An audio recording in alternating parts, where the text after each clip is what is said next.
warahmatullahi wabarakatuh. Halo, perkenalkan nama saya Mizha Nurfadilah dengan NPM 2421511111095. Saya berasal dari kelas C, Pendidikan Matematika Angkatan 2024, Fakultas Keguruan dan Ilmu Pendidikan Universitas Siliwangi. Tujuan saya membuat video ini untuk memenuhi salah satu tugas mata kuliah Profesi Kependidikan yang diampu oleh Bapak Dr. Sukirwan Magister Pendidikan. Dalam proses pendidikan, interaksi antara guru dan siswa tidak selalu berjalan mulus. Salah satu tantangan yang kerap muncul adalah perilaku siswa yang melawan atau tidak menghormati gurunya. Fenomena ini tidak hanya memengaruhi hubungan antara guru dan siswa, tetapi juga suasana belajar secara keseluruhan.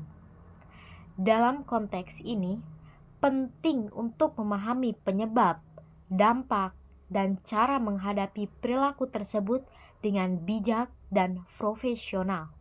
Ketika anak didik melawan gurunya ketika di sekolah, mungkin ada beberapa penyebab yang menyebabkan sehingga mereka melakukan hal tersebut. Di dalam penyebab-penyebab tersebut ada beberapa faktor utama. Yang pertama, lingkungan keluarga.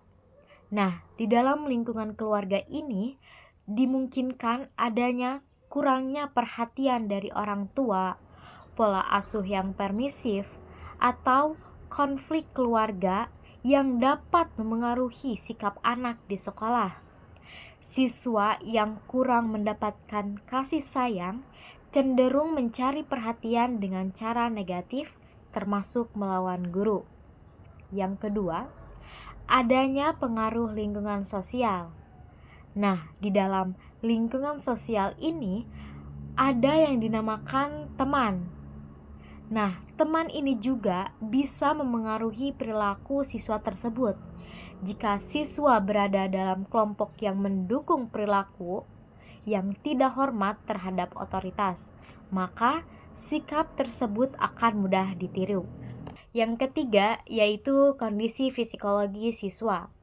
Ketika suatu psikologi siswa ini yang menjadi penyebab ketika suatu anak didik melawan terhadap gurunya, mungkin adanya masalah emosional seperti stres, kecemasan, atau rasa rendah diri ini sering membuat siswa untuk melampiaskan emosinya dengan perilaku melawan terhadap gurunya.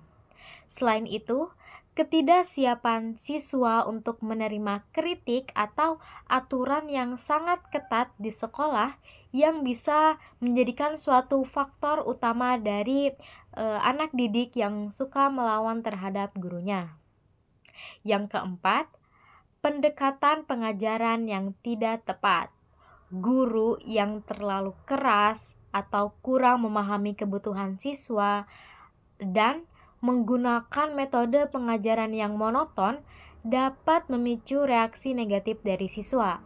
Beberapa siswa merasa kurang dipahami sehingga mereka melawan sebagai bentuk protes terhadap apa yang ingin ia pelajari ketika di sekolah tersebut.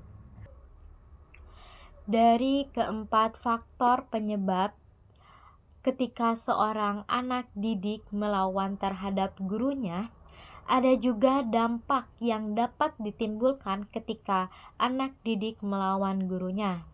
Yang pertama, kerugian bagi siswa itu sendiri. Siswa yang melawan cenderung kehilangan kesempatan untuk belajar dengan maksimal karena sikapnya membuat hubungan antara guru dengan siswa tersebut terganggu. Mereka juga berisiko mendapatkan sanksi yang dapat memengaruhi psikologis mereka lebih jauh. Yang kedua, gangguan pada suasana kelas. Perilaku melawan menciptakan suasana tidak kondusif di kelas. Siswa lain mungkin terpengaruh atau merasa tidak nyaman sehingga proses belajar mengajar terganggu. Yang ketiga, tekanan pada guru. Guru yang menghadapi siswa yang suka melawan terhadap gurunya mungkin akan mengalami stres atau kehilangan motivasi dalam mengajar. Hal ini juga dapat berdampak terhadap siswa-siswa lainnya, sehingga ketika ada suatu anak didik yang melawan terhadap gurunya dan anak-anak yang tidak suka melawan terhadap gurunya akan mendapatkan hal yang negatif atau suatu hal yang bisa berdampak pada siswa-siswa lainnya.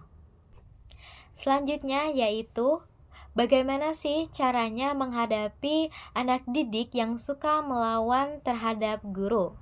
Nah, tentunya menghadapi siswa yang suka melawan terhadap guru ini bukanlah suatu hal yang mudah, tetapi ada beberapa strategi yang dapat diterapkan oleh guru ketika dihadapkan pada situasi seperti ini. Yang pertama, pendekatan personal.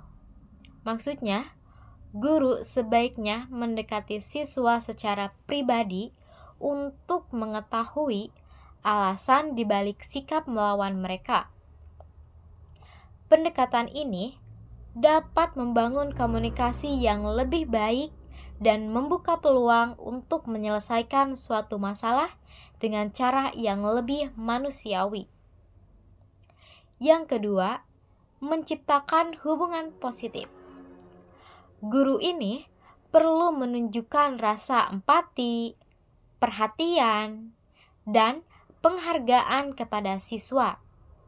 Dengan membangun hubungan yang positif, siswa ini akan merasa lebih dihargai dan cenderung mengubah sikapnya. Yang ketiga, disiplin yang mendidik. Maksudnya, ketika seorang guru memberikan suatu konsekuensi, nah, konsekuensi ini harus yang mendidik, bukan hukuman yang merendahkan. Hal ini merupakan suatu pendekatan yang efektif. Misalnya, memberikan konsekuensi ini dalam bentuk tugas tambahan yang relevan dalam sekolah tersebut ataupun memberikan suatu tanggung jawab tertentu di suatu kelas. Yang keempat, kolaborasi dengan orang tua. Maksudnya, komunikasi antara guru dan orang tua sangatlah penting. Dengan bekerja sama, guru dan orang tua dapat menemukan solusi terbaik untuk mengubah perilaku siswa yang suka melawan terhadap gurunya.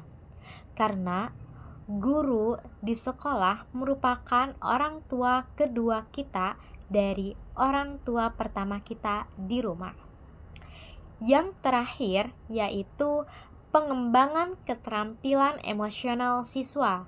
Maksudnya, guru dapat membantu siswa mengelola emosi mereka dengan memberikan pelatihan keterampilan sosial dan emosional seperti bagaimana cara mengekspresikan ketidaksetujuan dengan cara yang sopan. Hal ini juga bisa dibicarakan dengan guru BK ketika di sekolah.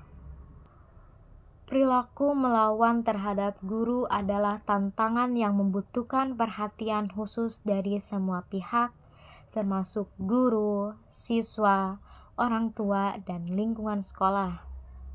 Guru memiliki peran penting dalam memberikan contoh sikap yang bijaksana dan sabar.